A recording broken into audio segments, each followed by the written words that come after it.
Well, hello again, everybody. If you're listening to this live on Radio Sega, it means that somebody hasn't turned up, and this is like an emergency cover show. So, good news.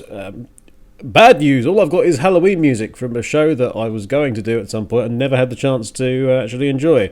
So, prepare for some spookiness, I guess. Run the titles. Radio Sega, Winterfest 2019. Emergency. Get ready.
Bone Trails are there from Undertale. We had Undertale in the last show, and why not? Why not, hey? Why not? Anyway, so if you're listening to this live on Radio Sega, hi again, I guess. This is basically, I'd say, I've just recorded it as like a cover show. Hence the name of this particular episode, the In Case of Emergency Break a Glass show. Yeah, before that we had the Castlevania Rock Overture, by the way. That was from the Video Games Live Level 2 album. Obviously one of the live recordings there you got to hear. So what are we actually going to talk about for the next however long this is going to be? I know what we can talk about. We can talk about the nonsense that's going on with the Sonic movie. Yeah, the Sonic movie. So they did all the design change. They got Tyson Hesse in, and I understand that. And it looks a hell of a lot better. And now the redesigned studio is closing.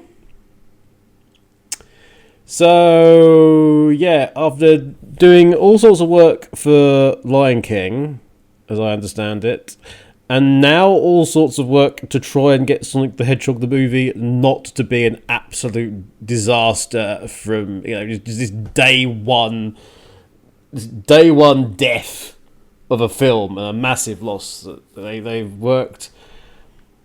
It's Moving Picture Company, MPC.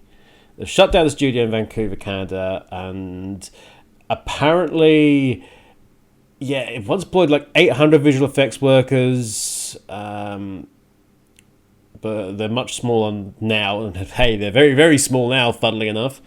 But those who still worked in Vancouver originally told them of the shutdown in a meeting earlier this month. So the situation is a source has told Los Angeles Times. I'm getting this from Cinema Blend, by the way. Source told Los Angeles Times that approximately 80 employees would be immediately affected by the closure of the Vancouver studio. Motion Picture Company told the affected company's employees who are now out of a job that would have the opportunity to join MPC or other arms of the company in one of the business' other locations. So these are the guys who basically have saved the film. There's some very horrible reports coming through about how they had to work. Now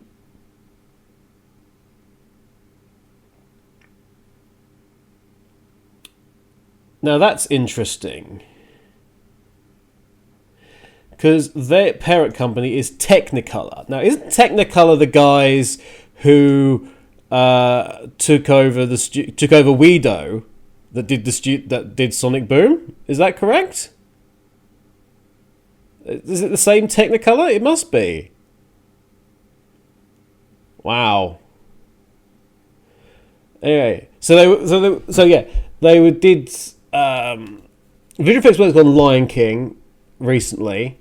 They're helping out with Cats, and that's another film that's had disastrous initial reactions, I should say, because of its CGI.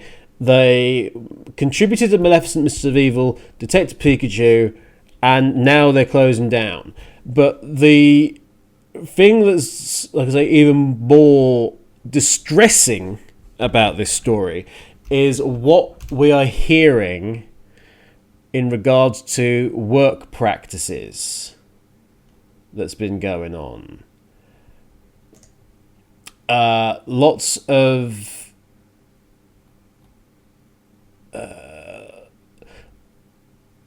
reports about the visual effects teams being under crunch. Tyson has actually commenting on Twitter, truly gutted to hear of the layoffs at MPC Vancouver. On top of their incredible work bringing the movie Sonic to life, these people were behind everything from Pikachu to Godzilla. It's been such a rough couple of years for Vancouver visual effects, games and animation. They all deserve more. And speaking on Reddit, one alleged ex-employee described some of the crunch conditions as follows: "We were working with no days off for weeks straight with plenty of 17 plus shifts 17 plus hour shifts thrown into the mix, sometimes 3 or 4 in a row. Very rarely were people doing less than 10 hours a day. If you wanted to leave after your 8 hours, you had to ask permission to go home. What the hell is going on here? If didn't want to work overtime at the weekend, you had to give a satisfactory reason as to why you couldn't do it, or they'd label it as an unauthorized absence. An unauthorized absence for not working overtime. That's beyond your contracted hours in any sense. Oh my god. I can't speak for everyone, but I oblige with requests because I felt if I didn't, I'd be quickly replaced by someone who is willing to do the hours. Be that for the experience or IMDb credit or whatever. This happened to 2 or 3 people while I was there. And it's now been... What's interesting is that then that person has now deleted that material off of Reddit. If you want to see... some updates. There's actually TSSZ have done a great piece on it, and what the hell is going on? Because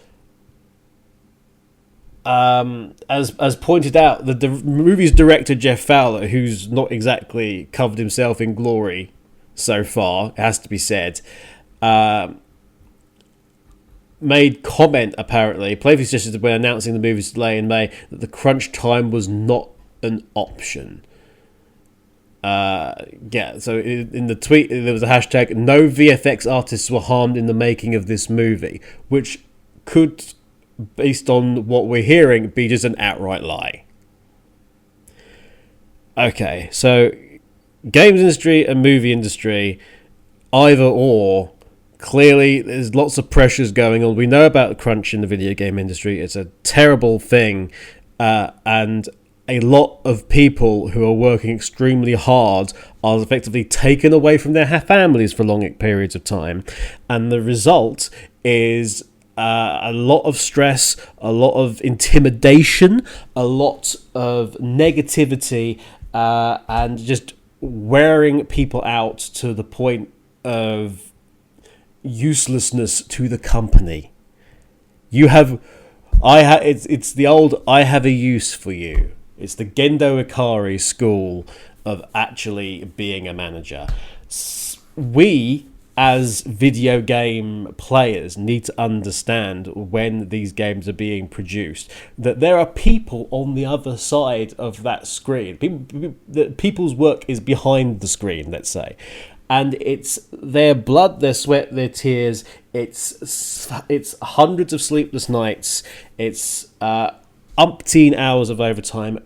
Quite often, it sounds like, based upon what we're hearing here, there, and elsewhere, with very little thanks. And we should be thankful for the huge effort these people are putting in, regardless of the game, regardless if it's a good game or a bad game.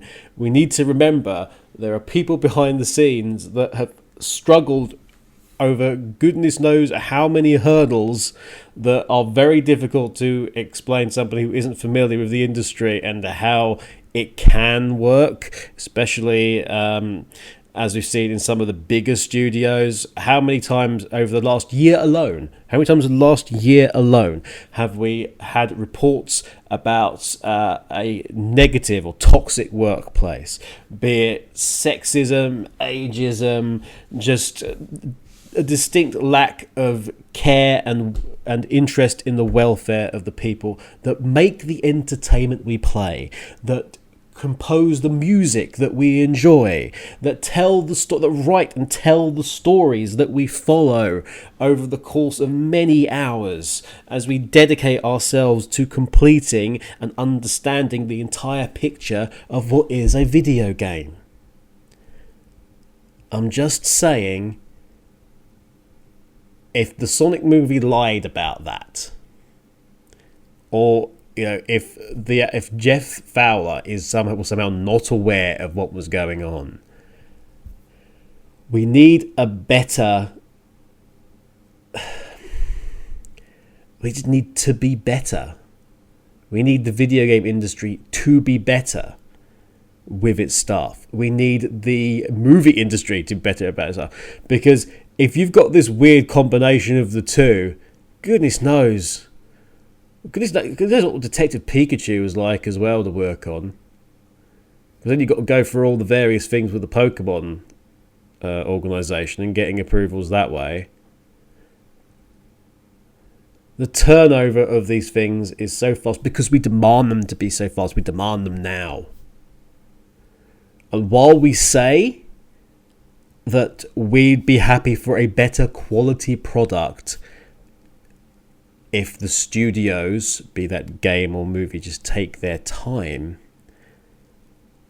somebody needs to tell the people in charge of those developers, those publishers, those studios, we also mean that you're not killing your staff over it. Is it worth getting a movie, be it about a CG lion or a fast blue hedgehog or a yellow electric mouse with a hat on, at the expense of people's lives? Is it worth it? I don't think so. Shall we have some more music and get away from this distressing topic? What have I got next for you? Well, let's find out, shall we? We have another franchise which I'm sure has got plenty of crunch involved in it. Star Wars. We're going to have The Betrayal. Gordy Hab's The Betrayal from Star Wars Battlefront 2. And following on from that, we're going to have Jesper Kids with Robinson the Journey and the track Tension in the Nest. And then after that, we've actually got something from Crypt of the Necrodancer. I'll tell you all about that afterwards. Enjoy.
That one was Grave Throbbing.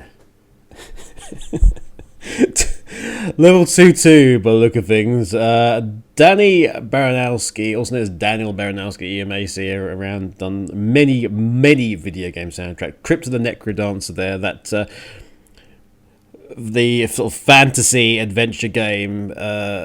What's the Zelda? Is it?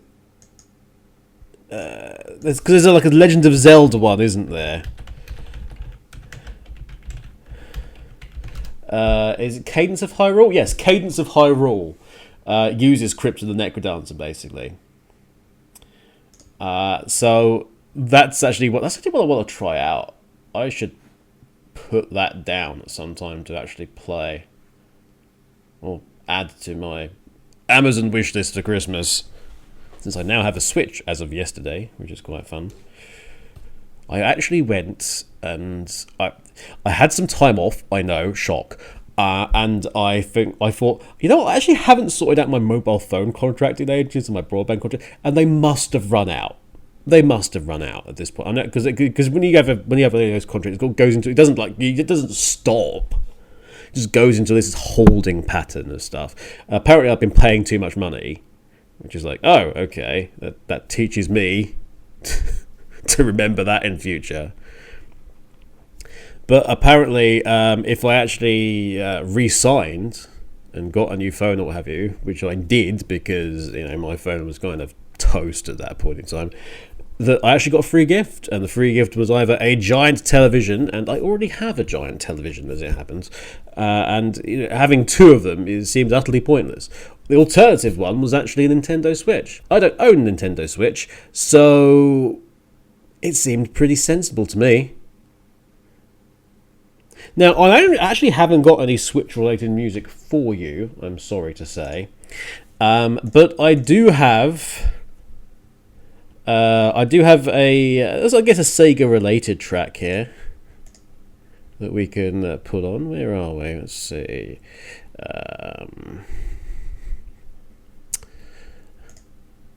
We'll go about some Bayonetta. Give us some Bayonetta for a while. Actually, Bayonetta 2, I should say.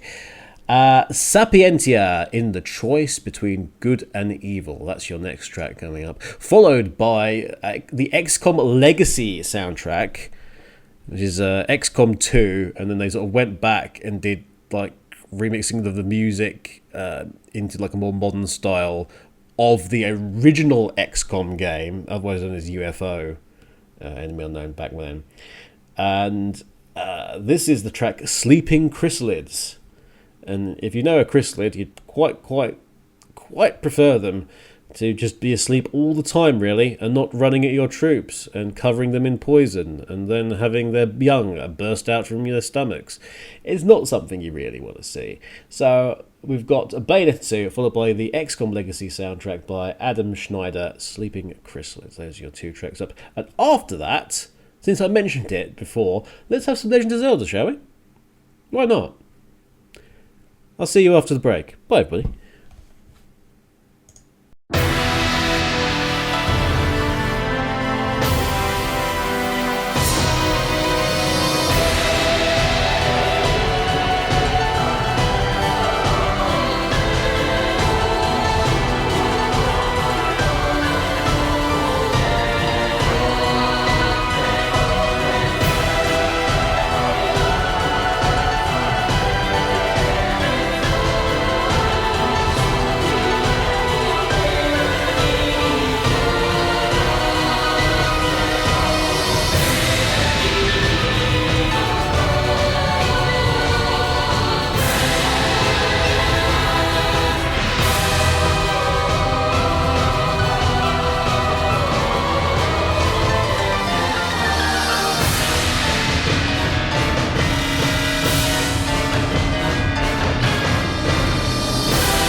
Scaling Death Mountain there. That was actually from Legend of Zelda, A Link Between Worlds, the sound selection album. Link Between Worlds is a great game. It's literally what I bought a 3DS for. I got the actual gold Zelda 3DS. And I pretty much solely got it one Christmas. I was like, what do you want the impression? I like this because it's got the new Zelda game and I can't play it on anything else. And it's the sequel to Link to the Past, which is one of my favourite games ever. And something I will hopefully stream on Twitch next year. If you don't follow us already on Twitch, actually, Last Minute Continue as a whole, when you get to see me and some of the others do their thing, Go to twitch.tv/last minute continue. Please follow us. We actually I stream every Tuesday and every Sunday. And there's other people like Turbo, and he streams quite often. You'll be able to see his stuff on there. There's other folks like Titans Creed and British Andy, who are obviously part of the LMC crew as well. And seriously, well worth following us. Lots of fun. Nice little mix of adventure games and multiplayer games. Party games. We have some very ridiculous stuff like the Atari horse racing game, which everyone gets involved in and everyone loves. And then we've got things like Jackbox and even board games we're playing nowadays. It's really fun. Like I say, come and give us a follow. Why not? Come and give us a follow. Also, be sure to check out the Last Minute Continue channel on YouTube. There is literally a video going up daily, and by end of February next year, it's going to 2 videos a day, and I'm scheduled with videos all the way through till I was just doing stuff for April actually, which is concerning, isn't it? Not midway through December. Yeah. I'm planning out April. Crikey. Here's an odd one for you. We're gonna go and have some music from the Killer Cuts album. Now, I'm guessing you're not going to remember this, but there was a Killer Cuts album from the original Killer Instinct. We've got Tooth and Claw here, because we're continuing this basically spare Halloween music that I had for a show that never got to be. So, Robin Beanland and Graham Norgate is here. That's your next one up, so some music from 1995. And after which, we'll come back with another track. Why not? I'll put something else in there. Another Jesper Kid track, as it happens, but from a different game entirely. Darksiders 2. And it's The Crowfather. I'll see you after that. Bye.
We are coming to the end of this little cover show of ours, and the result is, actually, the result is we should probably have some more music, because it's not like we have much in the way of questions going on. I should probably address something, though. It's like, what game am I looking forward to next year? What games am I looking forward to? That's a really good question. I'm going to say that it's probably going to be Stanley Parable Ultra Deluxe. I'm curious to see what they've done with that. I'm sure they'll end up doing some DLC for the Goose Game at some point. I'm interested to see what happens with that. What's happened to Bayonetta 3? Hasn't it been like 2 years or something since we got that initial teaser trailer of what's going on? Let me just check, actually. Upcoming games in 2020.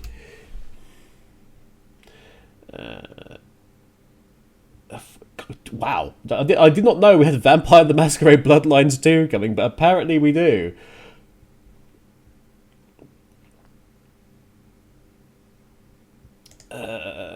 Other stuff that's going on. Oh, Zombie Army 4, Dead War. I'm looking forward to playing that. I'm actually playing through the trilogy with Earthart and Vija at the minute on our Twitch stream on Sundays. But other than that, is there much I'm really looking forward to? Cyberpunk, I'd like to see how it works. Doom Eternal, that's another one I'm looking forward to. Half-Life Alyx, most certainly, if it actually comes out. We'll have to see, won't we? We'll have to see. Let's wind things up, shall we, with some final pieces of music. We're going to have music from Overclock Remix, Firewatch, and Wolfenstein The New Order. Not necessarily in that order. Actually, we'll have Something's Wrong from Firewatch first. That's a track by Chris Remo. After which we'll have Tribute to the Master, which is based on M. Bison's stage. That's by Malkos, an Overclocked remix. Actually from one of their oldest projects from 2006, the Blood on the Asphalt, a Super Street Fighter 2 Turbo remix collaboration. And last but not least, not exactly the festive message that you'd probably want, but Kill Everyone by Mick Gordon from Wolfenstein The New Order. Those are your 3 tracks that we're winding up with. Thank you very much for listening to this little extra episode of Radio Redux that may or may not be played. Who knows? If it's not been played, and I guess you've just enjoyed it for what it is. In which case, I'll see you around at some point. Bye-bye, everybody.